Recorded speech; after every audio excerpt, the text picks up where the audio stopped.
Pernah gak sih kamu ngerasa harus kuat, harus senyum, dan harus terlihat baik-baik saja sampai akhirnya kamu sendiri capek? Sebenarnya, film Inside Out punya pesan penting soal itu. Hai, Assalamualaikum warahmatullahi wabarakatuh. Aku Husna Maulida Alfiana dengan NIM 2304046.005, kelas TPA 5. Dan aku bakal bahas film Inside Out tahun 2015. Film Inside Out bercerita tentang Riley, anak 11 tahun yang hidupnya berubah total setelah pindah dari Minnesota ke San Francisco. Rumah baru yang sempit, ayahnya yang sibuk, sekolah baru yang bikin janggung, dan semua hal yang biasanya jadi sumber kebahagiaannya tiba-tiba terasa jauh. Di dalam kepalanya ada 5 emosi: joy, sadness, anger, fear, dan disgust yang mengatur setiap respons dari Riley. Konflik muncul ketika Joy terus berusaha untuk menghapus sadness, sampai akhirnya kedua emosi itu hilang dari pusat kontrol, bikin hidup Riley makin kacau dan memuncak pada keputusan impulsif, kabur dari rumah. Perjalanan balik ke pusat kontrol justru ngajarin Riley bahwa kesedihan gak selalu buruk. Kadang itu adalah cara terbaik untuk memahami diri dan meminta bantuan. Kenapa sih emosi Riley bisa kacau? Di awal film, Joy kelihatan paling aktif dan paling dominan. Tapi kalau kita perhatiin, dominasi Joy sebenarnya menggambarkan fenomena yang sering terjadi di dunia nyata, toxic positivity. Riley diajarin buat selalu ceria dan selalu baik-baik aja.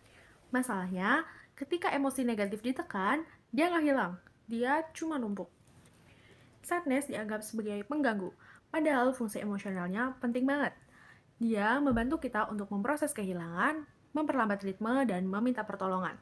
Ketika Joy menekan sadness, Riley kehilangan mekanismenya untuk memahami apa yang sedang dia butuhkan.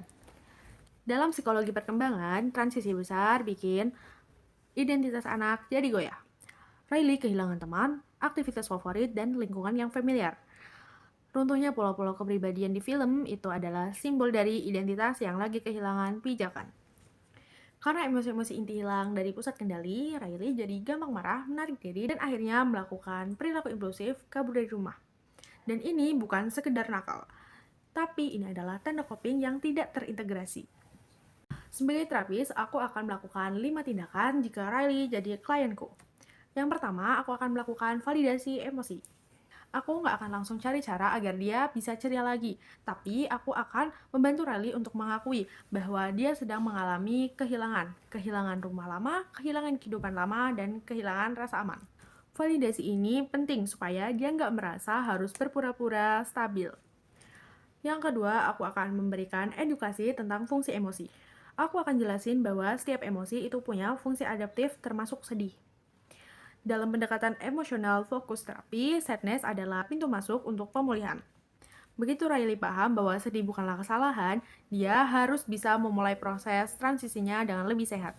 Yang ketiga yaitu Cognitive Behavioral Therapy atau CBT dengan menantang pikiran otomatis Riley. Kita bisa kerjasama identifikasi pikiran seperti aku harus kuat, aku nggak boleh bikin orang tua khawatir, dan semuanya salahku. CBT membantu mengganti pola pikir kaku itu dengan pola yang lebih realistis dan penuh belas kasih terhadap diri sendiri. Yang keempat yaitu regulasi emosi dan grounding. Aku bakal latih Riley untuk mengenali tanda awal ketika emosinya mulai menumpuk. Teknik sederhana seperti latihan pernafasan, mindfulness ringan, dan grounding itu bisa bantu dia tetap sadar akan apa yang dia rasakan sebelum emosi itu meledak. Dan yang kelima yaitu melibatkan keluarga. Karena anak seusia Riley sangat dipengaruhi lingkungan keluarga, aku akan melibatkan orang tuanya. Orang tua harus tahu, memberi ruang sedih bukanlah untuk melemahkan anak, tetapi itu adalah salah satu cara untuk membangun ketahanan emosional jangka panjang. Pelajaran yang bisa kita ambil dari film ini adalah kita nggak perlu selalu bahagia. Kadang emosi yang kita hindari justru itu adalah yang paling menyelamatkan kita. Dan menerima kesedihan bukanlah tanda kelemahan, itu adalah tanda pertumbuhan emosional. Jadi, kalau akhir-akhir ini kamu ngerasa capek pura-pura kuat, mungkin inilah saatnya untuk kamu melakukan apa yang saya lakukan. Berhenti sejenak, jujur, dan minta bantuan. Semoga pembahasan ini bisa membantu kamu untuk memahami dirimu sendiri. Wassalamualaikum warahmatullahi wabarakatuh.